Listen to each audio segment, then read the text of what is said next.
Bonjour, dans cette vidéo, on va voir un autre composant électronique qui est la diode Zener. Donc, on va voir le symbole et la caractéristique de la diode. On va voir les applications de la diode Zener et à la fin, on va voir un exercice simple. On va commencer par le symbole et la caractéristique de la diode. Donc, le symbole de la diode, il est comme la diode normale, sauf ici. Ici, nous avons comme la lettre Z. La diode Zener, il est toujours, ou la plupart du temps, il est polarisé en inverse. Ça veut dire que le courant positif, il passe dans ce sens-là, et la tension positive, c'est la tension entre ce point et ce point-là, comme il est dessiné ici. Donc, en général, cette tension-là, il est positif. Pour la caractéristique de la diode, donc la caractéristique de la diode, c'est le courant IZ en fonction de la tension entre la diode UZ. Donc, s'il est polarisé en inverse, ça veut dire la tension UZ il est positif et le courant IZ il est positif. Donc, si cette tension-là UZ il est inférieure à un seuil VZ qui est la tension de Z, donc la diode Zener, il est bloqué. Donc, il se comporte comme un interrupteur qui est ouvert. Donc, d'ici jusqu'à ici, si la tension IZ il est entre 0 jusqu'à VZ, la diode il est bloqué. Une fois cette tension-là, il dépasse cette seuil. Donc, la diode, il commence à conduire et le courant IZ, il devient non nul. Donc, nous, en général, on essaie que la diode Zener, il fonctionne dans cette partie-là. Donc, dans cette partie-là, la diode, il se comporte comme un générateur de tension à faible résistance. Puisque ici, il se comporte comme un générateur de tension à faible résistance, donc on peut schématiser la diode Zener comme ce schéma-là. Donc, nous avons comme un générateur de tension VZ, le seuil, c'est la tension de Zener, avec une résistance. Cette résistance-là, comme j'ai dit, c'est une résistance qui est faible et s'appelle la résistance dynamique. En général, la valeur de cette résistance-là, il dépend du point de fonctionnement. Est-ce qu'il est ici, ou ici, ou ici? Si on veut chercher la valeur de la résistance RD, il faut seulement faire la dérivée de la tension IZ par rapport au courant IZ. Comme j'ai dit, théoriquement, la valeur de RD, il dépend du point de fonctionnement, donc égal à la dérivée de IZ par rapport à la dérivée de courant IZ. Si la diode est polarisée en direct, ça veut dire cette tension-là, IZ, il est négatif. Donc la tension positive, il est dans ce sens-là. Et le courant, il est dans l'autre sens. Donc il vient d'ici jusqu'à ici. Dans cette partie-là, la diode Zener, il se comporte comme une diode simple, ou plutôt une mauvaise diode. Donc nous, toujours, on évite que la diode Zener il fonctionne dans cette partie-là. Donc on essaie toujours que la diode Zener il fonctionne en polarisation inverse. Donc dans cette partie-là, soit il est bloqué, soit il fonctionne comme un générateur de tension à faible résistance interne. Nous, on évite d'utiliser la caractéristique réelle d'un diode Zener. Donc, dans les exercices théoriques, on considère la plupart du temps la diode Zener il est idéal. Ça veut dire si la tension inverse il est entre 0 et VZ,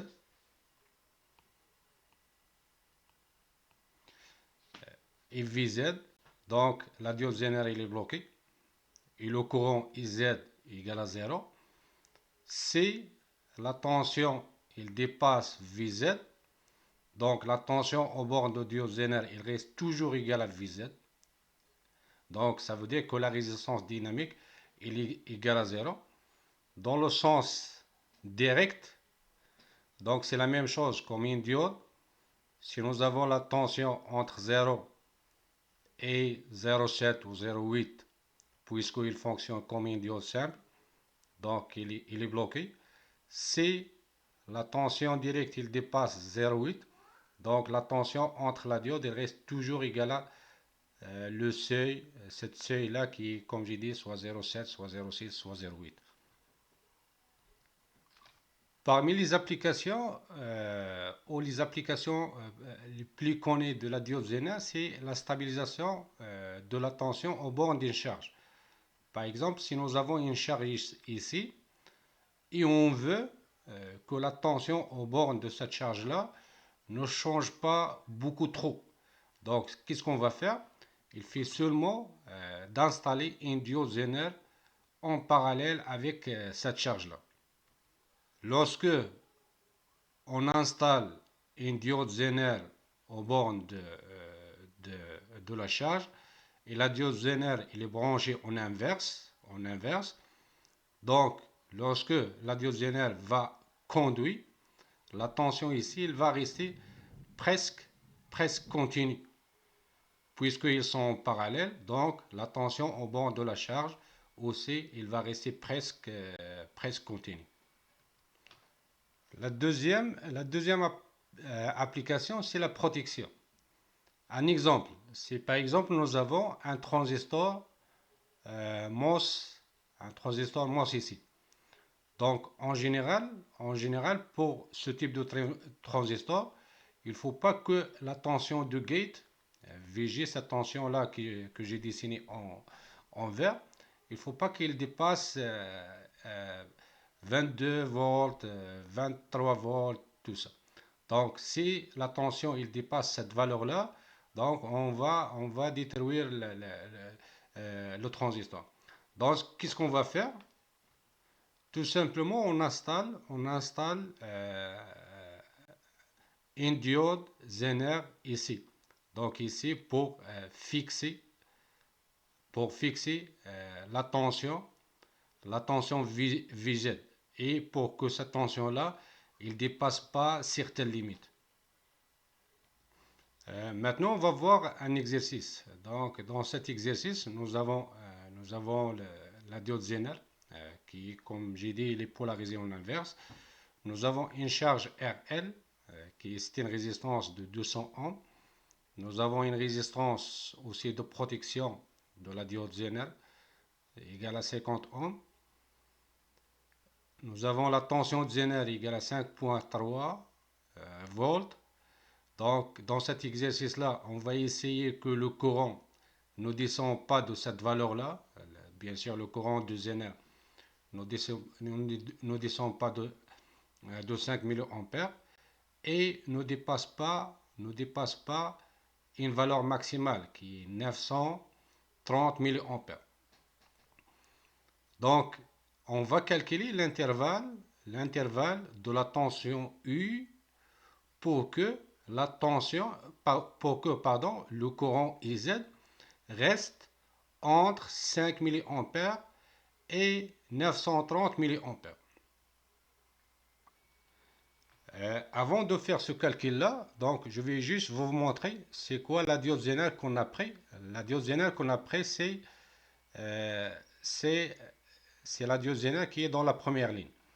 Donc, la tension de régulation, ou la tension de Zener est égale à 5,1. Donc ici, nous avons test courant, c'est le courant DC égal à 240 mA. Et nous avons un autre grandeur qui est très important. C'est cette valeur-là, c'est maximum régulateur courant ou le courant maximal de régulation. Donc, ce courant-là, il est très important. Pourquoi? Parce que c'est le courant pour lequel la puissance dissipée dans la diode Zener sera le maximum admissible. Donc, si nous, on dépasse ce courant-là dans notre montage, donc la diode, il va consommer plus de puissance et avec le temps, la diode, il sera détruite. Donc, nous, on va essayer de modéliser la tension U pour que le courant ici, il ne dépasse pas cette valeur-là. D'abord, on va calculer la tension U qui donne un courant IZ. IZ, c'est le courant minimal qui est 5 mA. Donc, nous, on a déjà supposé que la diode Zener, il est en état de conduction en inverse. Donc, la tension aux bornes de la diode Zener, si on le considère qu'il est idéal, la tension aux bornes de la diode Zener égale à 5,1 volts. Puisque les deux composantes ici, RR, RL et la diode Zener, ils sont en parallèle, donc la tension aux bornes de RL, c'est la même chose que la tension aux bornes de la diode Zener, qui est 5,1. Donc, puisque nous, on connaît la tension aux bornes de RL, donc on peut calculer le courant IL. Le courant IL, tout simplement, puisque ça c'est une résistance, donc on va appliquer la loi d'Ohm, donc égal à la tension aux bornes de RL qui est 5,1 divisé par la résistance qui est 200 ohms. Si on fait le calcul, on va trouver que le courant IL égale à 0,0255 ampères. Maintenant, on connaît le courant qui est ici et on sait le courant qui est ici. Donc, on va appliquer la loi des nœuds. La loi des nœuds pour calculer le courant IR. Nous avons le courant IR égale à la somme de ces deux courants. Donc, nous avons IR égale à IZ plus IL. Donc, IZ égale à 5 mA. Donc, nous avons 0,05 ampères plus la valeur qu'on a calculée avant. Donc, 0,0255 ampères. Si on fait la somme, on va trouver que IR égale à 0,0755 ampères. Maintenant, on connaît le courant IR. Donc, on peut calculer la tension UR. En appliquant la loi d'Ohm, donc nous avons UR égale à R multiplié par IR. Donc, égale à 50 ohms multiplié par IR. Si on fait le calcul, on va trouver que la tension IR égale à 3,775 volts. Donc ici, on sait la tension aux bornes de la résistance R et on sait aussi cette tension-là. Donc on va appliquer la loi des mailles ici et on va calculer la tension minimale, la U. Donc la tension minimale, la tension U minimale égale à la tension qu'on a calculée R plus la tension Zener VZ. Donc égale à la valeur, c'est 3,775 plus la tension Zener qui est 5,1 volts. Si on fait le calcul, on va trouver que cette tension-là, minimale, égale à 8,8 volts. De la même façon, on va calculer la tension qui donne un courant dans la diode Zener égale à 930 mA. C'est le courant maximal. Donc, puisque la tension aux bornes de la charge RL ne change pas, puisque la tension n'est pas changée, puisque la tension VZ aussi n'est pas changée. Donc, ce courant-là, c'est le même courant qu'on a calculé dans la première cas. Donc, puisque on connaît le courant IL et le courant IZ, donc on peut calculer le courant IR.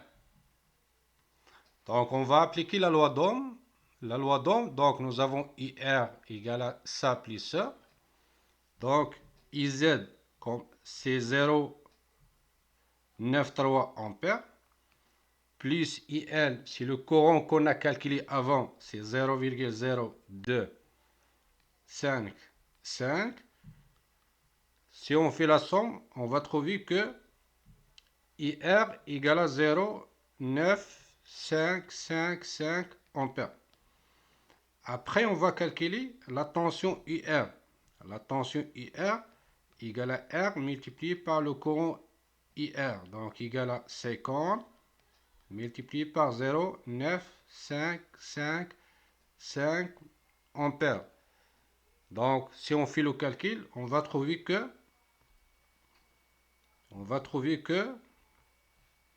la tension IR égale à 47,775 volts. Et la tension maximale, donc égale à UR qu'on a calculé, plus la tension Zenel, donc égale à 45 plus 775 plus 5,1. Donc si on fait la somme, on va trouver que le courant maximal égale à 52,875 volts.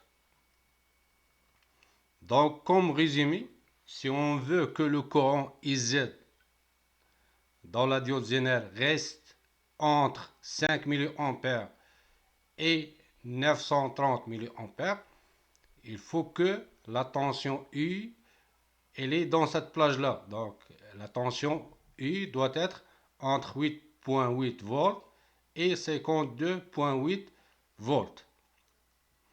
Dans les vidéos, prochains, on va voir des exercices qui sont plus compliqués que ça.